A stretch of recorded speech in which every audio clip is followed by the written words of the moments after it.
बिस्मिल्लाहिर्रहमानिर्रहीम। अस्सलाम वालेकुम। आप सब दोस्तों को अपने चैनल अर्ज़ मुक़द्दस पे खुश आमदीद कहता हूँ।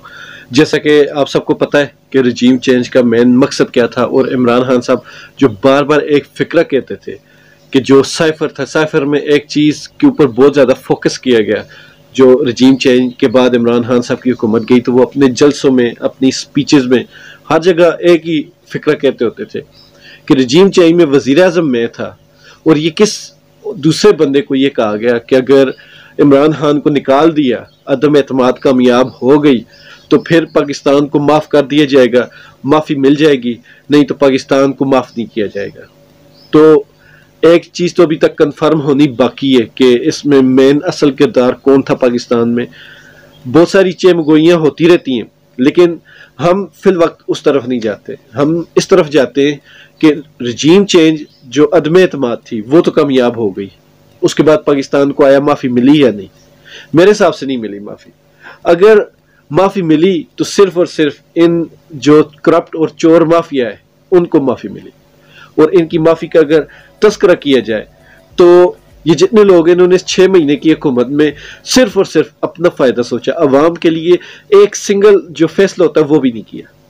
तो इससे क्या साबित होता है कि अमेरिका के लिए और बाहर की दुनिया के लिए हम लोग जो आम पाकिस्तानी है वो पाकिस्तान का दर्जा नहीं रखते। पाकिस्तानियत सिर्फ उन्हीं में नज़र आती है जो इस मुल्क के गद्दार है, इस मुल्क के दुश्मन है, और इस मुल्क को जो लूटते हैं। तो अब हम ये सोचने पर मजबूर हैं कि अमेरिका ने माफ़ी दी तो किसको दी, क्योंकि बाज़ार हमें वही नज़र आ रहा है कि इनके केसेस ख़त्म हुए, और ऐसे ऐसे केसेस जो बिल्कुल रोज़े रोशन की तरह साफ थे, जिसमें सजाएं होना बाकी थी, सारी प्रोसीडिंग कंप्लीट हो चुकी थी, सजाएं होना बाकी थी। ऐसा बंदा जो बिल्कुल तख्तादार से वापस आ गया हो, इस तरह का रिलीफ मिला। और इस रिलीफ को देखते हुए एक चीज़ पे पूरा यकीन हो गया, अमेरिका ने हम पाकिस्तानियों का नहीं कहा था। अमेरिका ने सिर्फ और सिर्फ रजीम चेंज के लिए इन जो हुक्मरान हैं, जो उनके कठपुतली हैं, असल में जो कठपुतली हैं, ये सिर्फ उनकी मानते हैं और वो सिर्फ इनका सोचते हैं। तो पाकिस्तानियों, आप अपनी आंखें और कान खुले रखें और देखें आपके मफाद का जो मुहाफिज है वो कौन है। ये लोग 6 महीने में सैलाब होने के बावजूद, इमरान खान साहब की जो सैलाब ज़दगान के मुतल्लिका तकरीर थी या उनके लिए काविशें थी, उनको भी इन्होंने सियासी रंग दिया। लेकिन खुद खान साहब ने कभी भी इस चीज़ को सियासत के हिसाब से नहीं रगड़ा।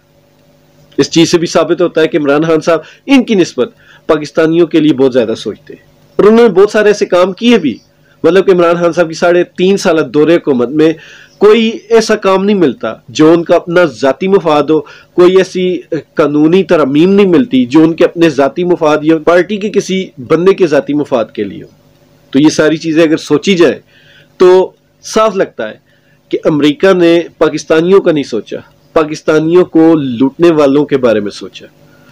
या एक और चीज़, पाकिस्तान में पिछले दिनों पाकिस्तान का 75वां यौम आज़ादी था, उसके लिए एक स्पेशल नोट जारी की गया 75 रुपए का।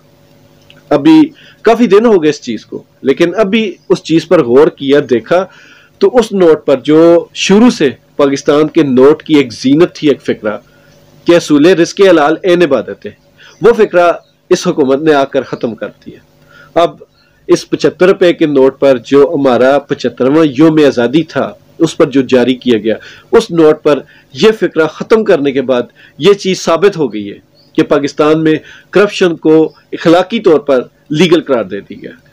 इसके बाद कोई गुंजाइश नहीं बचती। सारी दुनिया अब जानती, सबकी आंखें खुल गई हैं, और सबको नज़र भी आ रहा है कि जो हुकूमत सिर्फ और सिर्फ एक बुनियाद पर लेके आए थे, एक बुनियाद पर जिन्होंने नारा लगाकर हुकूमत ली थी कि इमरान खान साहब ने जुल्म की इंतहा कर दी, हम ये जुल्म गरीबों पर होने से रोकेंगे।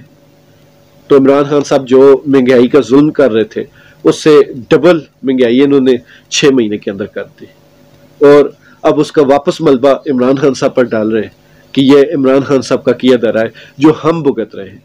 उस हिसाब से इमरान खान साहब भी ठीक कहते थे कि मैं 40 साल का गन साफ कर रहा हूँ। तो अब इन दोनों में से कौन सच्चा है, फैसला आप पर है। मुझे दुआ में याद रखिएगा। अल्लाह ताला हम सब का हामी नासिर हो। पाकिस्तान जिंदाबाद।